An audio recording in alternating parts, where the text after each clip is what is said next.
अस्सलाम वालेकुम जी, मैं जुल्करनैन चट्ठा। आज की इस शॉर्ट वीडियो में ये आपको बताऊंगा कि हमारे पास जो फंगस से हमारी कपास ख़राब हुई थी पिछले 10 से 12 दिन में हमारी कपास काफ़ी ज़्यादा परेशान है। वीडियो शुरू करने से पहले अगर आपने हमारा चैनल सब्सक्राइब नहीं किया हुआ तो जल्दी से चैनल को सब्सक्राइब कर लें और बेल आइकॉन का बटन ज़रूर दबा दें ताकि हमारी अगली वीडियो आप तक पहुंचे। यूट्यूब पर हमारी वीडियो को आप ज़रूर लाइक किया करें। यूट्यूब पर लाइक यार क्यों नहीं करते, लाइक का बटन होता है यूट्यूब पे भी। और फेसबुक पर अगर आपको हमारी वीडियो पसंद आती है तो यार वीडियो को शेयर ज़रूर किया करें और पेज को लाइक ज़रूर करें। तो उसमें मैंने क्या किया है कि हमारी कपास बेहतर हुई है, काफ़ी बेहतर हुई है और अल्हम्दुलिल्लाह बहुत ज़्यादा नुकसान की तरफ जाती हुई काटन अब संभलने लगी है। संभलने कैसे लगी है, अब ये देखें, इन पौधे जो कि बिल्कुल सूख गए थे, इन्होंने फुल गुड्डी सुखा दी थी, अब इन्होंने नई फोड़ निकालना भी शुरू कर दी है। स्प्रे ऊपर आपको दिखाई दे रहा होगा। स्प्रे के बारे में आपको बता देता हूँ। ये देखें, पौधे इस तरह डिस्टर्ब हो गए थे और एक मिनट में ये देखें, ये बहुत बुरी तरह इन पौधों की हालत हो गई। देख रहे थे आप, इनकी बहुत बुरी हालत हो चुकी थी और गुड्डी का सारा केरा हो चुका था। लेकिन अब ये देखें, इन्होंने न्यू फोड़ निकालना शुरू कर दी है। ये देखें जी, ये देखें, यहाँ पे न्यू फोटे आपको नज़र आ रही होंगी। इस पौधे ने अभी नहीं निकाली लेकिन इसकी अब सेहत काफ़ी बेहतर नज़र आ रही है। पहले लग रहा था कि शायद पौधे बहुत जल्दी मर जाएंगे, लेकिन अब ये मरे नहीं है। ये देखिए, अब न्यू फोड़ निकलना शुरू हो गया और ये पौधा खैर अभी तक इस तरह हमारे मोस्टली पौधे हो गए थे।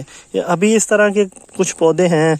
उम्मीद करता हूँ कि इसकी भी हालत कुछ बेहतर हो जाएगी। जिस तरह के अब ये देखें, ये पौधा अब काफ़ी बेहतर हालत में आ चुका है और ऊपर ये देखें, अब ये चलने की कोशिश भी शायद कर रहा है। तो ये देखें जी, ये मैं आपको पहले कंडीशन दिखा देता हूँ। ये देखें, और ओवरऑल ये देखें जी, कपास ये अब बेहतर नज़र आ रही है पहले की निस्बत। ठीक है, ये वो वाली जगह है हमारे प्लाट में जो कि डिस्टर्ब हो गई थी इस फंगस से।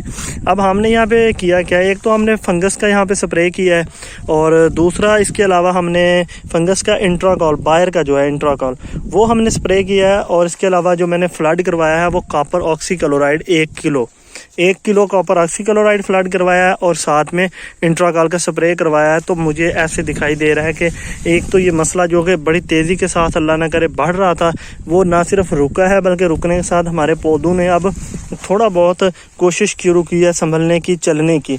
और जो पौधे बिल्कुल मुरझा गए थे अब वो भी कुछ बेहतर नज़र आ रहे हैं। ओवरऑल फील्ड अभी भी आपको उस तरह का लश ग्रीन नज़र नहीं आएगा, लेकिन मुझे पूरी उम्मीद है कि अगले 1 हफ्ते के दौरान जब इस पर हम ग्रो अप का स्प्रे करेंगे और थोड़ी इसको हम खाद देंगे, पानी ज़रा इसको और ज़्यादा भर कर लगाएंगे तो इस पर ग्रीनरी भी वापस आएगी। तो इंट्राकॉल का आप स्प्रे करें। इंट्राकॉल का 1600 रुपये का पैक है 2 एकड़ पे, और दूसरा आप इसके ऊपर इसके नीचे फ्लड करें कॉपर ऑक्सीक्लोराइड, तो आपको काफ़ी बेहतर रिजल्ट मिलेंगे। और ये आखिरी हल है, अगर इससे आपको फ़र्क नहीं पड़ता, आपकी काटन को फ़र्क नहीं पड़ता, तो इससे आगे कोई हल नहीं है।